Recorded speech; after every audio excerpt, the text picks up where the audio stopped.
bail hearing of former Senator Bong Revilla resumes at the Sandigan Bayan, with proceedings expected to focus on witnesses and developments in the case. Now, for the latest, we go live to mobile journalist Arles de los Santos. Arles, give us an update.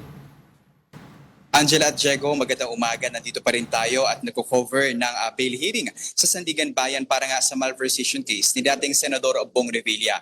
Dito nga, Angela at Diego, ay lumulutang ang pangalan ni dating DPWH Undersecretary Maria Catalina Cabral kung saan nga ito daw yung opisina daw nito mismo yung nag-utos na ipasok yung subject project ng malversation case ng dating senador na si Revilla at ng mga akusado nito. Kaugnayan ng umano'y Ghost Flood Control Project na napatagpuan na hindi natagpuan nga sa Pandibulacan na nagkakahalaga ng 92.8 million pesos. Kasama sa humarap dito bilang testigo ngayong araw ang DPWH Division Chief of Planning Services na si Engineer Peter Paul Cortez at kasama nga na bitbit niya ang original at certified true copy ng dokumento na nakalagay nga umano ang pangalan ni Revilla pero wala itong pirmado. Ipiresentan niya ito dito sa 3rd Division ng Sandigan Bayan.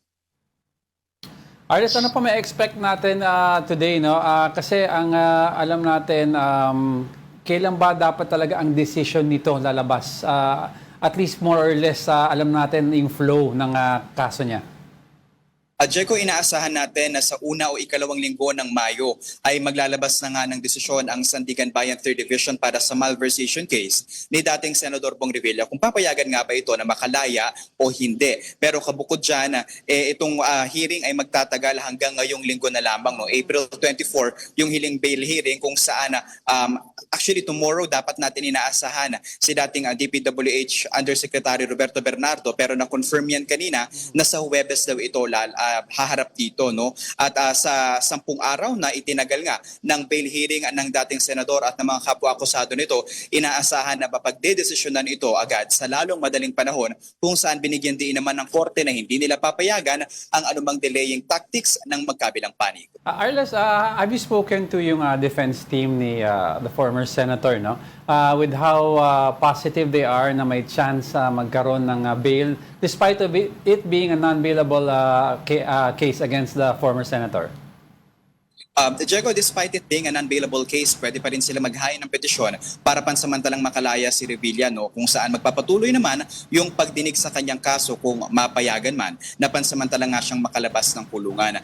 Nitong mga nakaraang araw, actually, nakausap natin si Attorney Balisi na kasama sa counsel ng dating senador. Sinabi niya na confident sila na talagang walang koneksyon o malabo yung pagpatungan nila o pagdikita sa pangalan ni dating Senador Bong Revilla dito sa malversation case at sa umano'y Ghost Flood Control Project ng pamahalaan doon sa Pandibulacan. Kaya mataas daw ang kanilang moral. Tinanungan natin noon kung ilang percent sila confident. Ang tanong ni Attorney Balisi, ilan daw bang gusto niya ang gusto natin na sabihin niya 100% or 1,000%? They are definitely confident nga na malabo ay talaga yung pag-connect nga dito kay dating Senador Bong Revilla. Na ngayon, actually Angela at Diego ay wala rito si dating Senador Bong Revilla dahil kahapon sa pagdinig na-excuse ito ng korte matapos magkaroon umano ng migraine at ngayon wala siya pagdating dito kanina sa poster mula sa Quezon City Jail. Well, Arles, can you take us through also dun sa naging pahayag ni Henry Alcantara, kasi nag-testify siya dyan sa bail hearing na yan, at tungkol dun sa usapin na meron daw 30% commitment na natanggap itong si former Senator Bong Revilla mula doon sa 92.8 million na project dyan sa Bulacan. Kung meron bang direct na kumbaga impormasyon na nakita or transaksyon si Henry Alcantara? Angela, sa pagtutok natin sa kabuuan ng bail hearing ng dating senador kung saan si Henry Alcantara, ang dating DPWH District Engineer ang humarap, tila naging hamon nga sa prosekusyon na patunayan yung koneksyon ni Revilla dito sa kaso na ito. Dahil ayon kay Alcantara ay iniutos lamang ni dating DPWH Undersecretary Roberto Bernardo na ipasok nga yung proyekto, ilako yung proyekto at kung saan nga ito pwedeng ilagay dahil nila ay kailangan nga daw ng parang pondo ng dating senador. Ayon kay Alcantara, ay nung prinoseso nila yung proyekto at ginawa nga supposedly at na-release yung funds, wala raw itong transaksyon mismo si Alcantara kay dating Senador Bong Revilla at si dating Yusek Bernardo lamang daw yung kanyang direktang kausap, no? At kaya yan yung dahilan kung bakit tinanong ng mga husgado dito sa 3rd Division ng Sandigan Bayan kung kaya nga bang kumpirmahin talaga ni Alcantara na naibigay sa dating senador yung pera, no? Pero ayon kay Alcantara, hindi niya raw ito makukumpirma, walang kahit anong patunay, pero in a way, medyo naging funny yung tanong sa kanya ng mga husgado na nabukulan na siya ni Bernardo dahil hindi raw sigurado kung mapupunta ba talaga kay Revilla yung pera. At kabukod dyan, Angela at Diego, lumalabas kasi na itong proyekto sa Pandibulacan ay na-award sa Sims Construction, kung saan itong Sims Construction ay ipinahiram umano yung lisensya kay Bryce Hernandez at hindi niya rin alam kung yung pera talaga na yon ay yung proyekto talaga yon ay nagawa, no? So parang double whammy na lumalabas.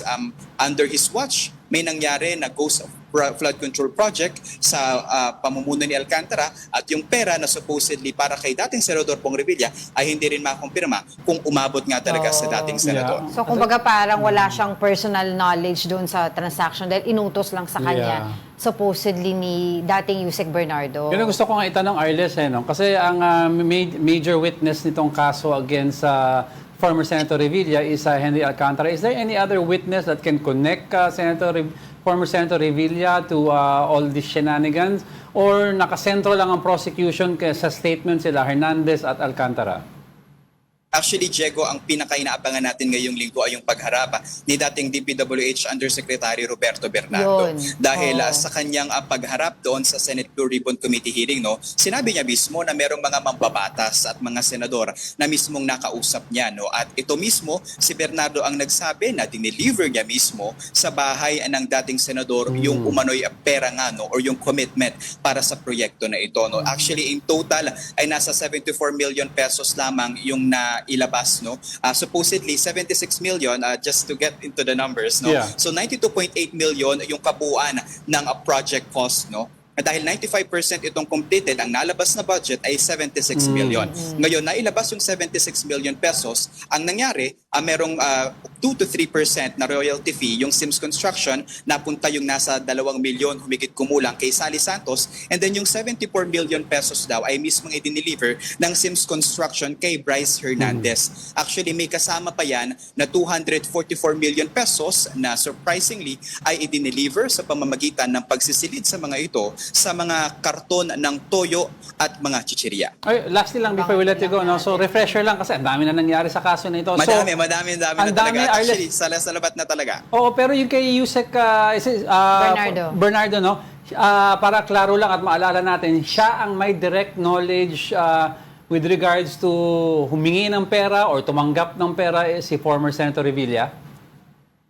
Yes, yan yung sinabi mismo ni dating DPWH Undersecretary Roberto Bernardo. Siya mismo yung may direkta na komunikasyon, kaya inaasahan nga natin na baka makapagpapakita rin siya ng iba pang mga ebidensya gaya na lamang ng kanilang message exchange, no? At yung mga larawan na nagpunta siya mismo doon sa bahay ng dating senador sa Cavite. All right, thank you for that. Mobile journalist Arles de los Santos reporting live.